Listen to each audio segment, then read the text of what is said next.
बिस्मिल्लाहिर्रहमानिर्रहीम बिस्मिल्लाहिर्रहमानिर्रहीम। Dear students, अस्सलाम वालेकुम। मैं उम्मीद करता हूँ कि आप लोग बिल्कुल खैर आफियत से होंगे और अल्लाह ताला से दुआ है कि अल्लाह ताला हम सबको अपने हिफ्ज़-ओ-मान में रखे, आमीन।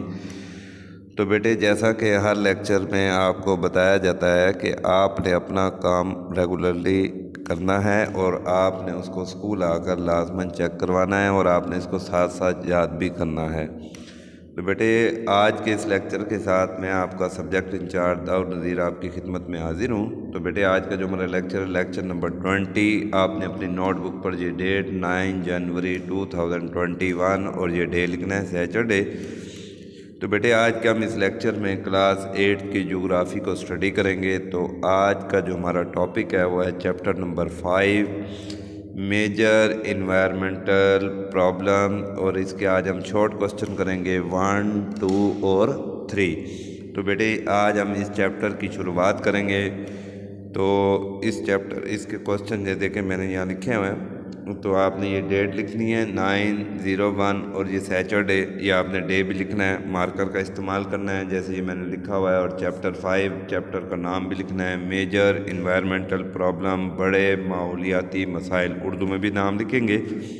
तो आज इसके 3 शॉर्ट क्वेश्चन हैं। गिव शॉर्ट आंसर, मुख्तसर जवाब दें। सबसे पहले लिखा है what is meant by pollution, आलूदगी का क्या मतलब है।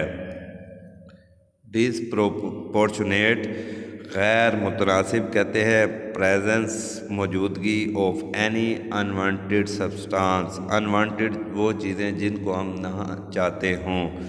मीन गैर ज़रूरी अशिया का गैर मुतनासिब मकदार में मौजूद होना, which is harmful for human life, जो इंसानी ज़िंदगी के लिए ख़तरनाक हो, is referred to as environmental pollution, उसे माहौलियाती आलूदगी कहा जाता है।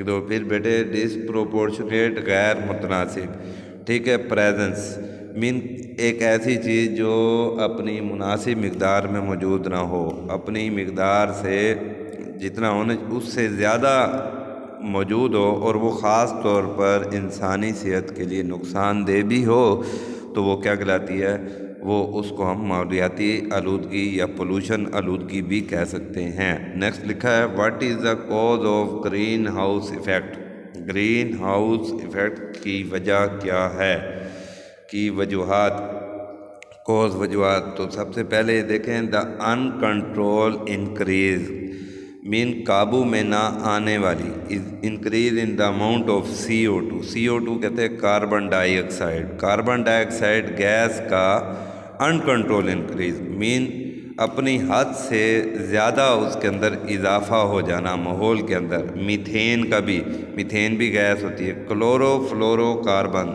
जिसे कहते हैं CFCS, जो कि मैंने ब्रैकेट में भी लिखा हुआ है। डस्ट पार्टिकल, ये मिट्टी के जो ज़रात होते हैं। एंड वाटर वेपर, और आबी बुखारात। कॉजेज़ एयर पोल्यूशन, ये तमाम मिलकर ये कॉजेज़ एयर पोल्यूशन, ये हवाई आलूदगी पैदा करते हैं।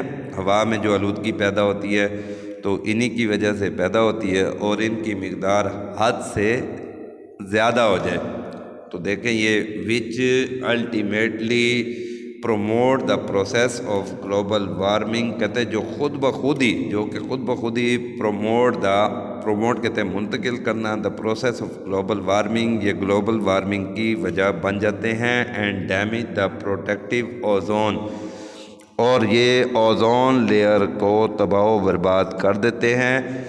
तो जिसकी वजह से ये ग्रीन हाउस इफेक्ट की मेन वजूहत है। तो बेटे, ये ओजोन लेयर की वजह से ही, जो ओजोन की लेयर है जो O2 पर मुश्तमिल है हवा में, तो ये जो है हमारी सूरज की जो शुआएँ हैं, ख़तरनाक शुआएँ, ये उसको ज़मीन पर आने से रोकती है, जिसकी वजह से हम सूरज की ख़तरनाक शुआओं से महफूज रहते हैं। और ये तमाम गैसें अगर ज़्यादा मकदार में हो जाएं तो ये क्या करती है, ये ओजोन लेयर को तबाह बर्बाद कर देती है, और जिसकी वजह से वो शुआएँ ज़मीन पर आना शुरू हो जाती है और इंसान मुख्तलिफ़ बीमारियों में मुब्तला हो जाता है। तो बेटे, अब थर्ड क्वेश्चन है name the types of pollution. آلودگی کی اقسام بیان کریں۔ سب سے پہلے ایئر پولوشن، ہوائی آلودگی، واٹر پولوشن، آبی آلودگی، سوائل پولوشن، مٹی کی آلودگی، اور نوائز پولوشن۔ سوائل پولوشن زمینی آلودگی بھی کہتے ہیں، اور نوائز پولوشن شور کی آلودگی۔ تو بیٹے یہ 4 ٹائپ تھی پولوشن کی۔ تو جیسے میں نے لکھا ہوا ہے آپ نے بھی یہ تینوں کوسچن اپنی نوٹ بک پر رائٹ کرنے ہیں، مارکر کا استعمال کرنا ہے، نیٹ اینڈ کلین لکھنا ہے، اور بیٹے آپ نے اس کو خاص طور پر یاد بھی کرنا ہے اور اسکول آ کر بھی چیک کروانا ہے۔ تو بیٹے یہ اس سبجیکٹ میں آپ کو مزید کوئی اور مشکل پیش ہے تو آپ مجھ سے اس نمبر پر رابطہ کر سکتے ہیں۔ اسٹے ہوم، اسٹے سیف، اللہ حافظ۔